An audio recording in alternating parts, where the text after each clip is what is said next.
સિંગતેલની કિંમતોમાં એક જ દિવસમાં ₹40નો એક મોટો વધારો જોવા મળ્યો છે।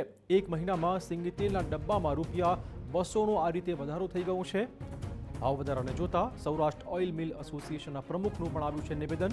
માવઠાના કારણે મગફળીના પાકને થયેલા નુકસાનની અસર જોવા મળી રહી છે। સરકાર દ્વારા 17 લાખ ટન મગફળીની ખરીદી। આ કહેવું છે કિશોર વિરડિયાનું। પિલાણ લાયક મગફળીનો જથ્થો ઓછો હોવાના કારણે આ ભાવ વધ્યા હોવાનો દાવો તેમણે કર્યો છે।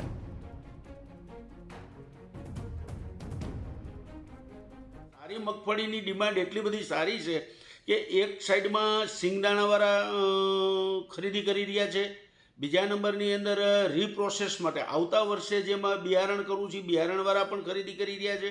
અને એક સિંગતેલ જે ગરાગી હતી ખાનાર વર્ગની એ એક ખરીદી કરી, એટલે એક જે 10-15% જે મગફળી સારી હતી એમાં બધા ખરીદી કરી રહ્યા છે।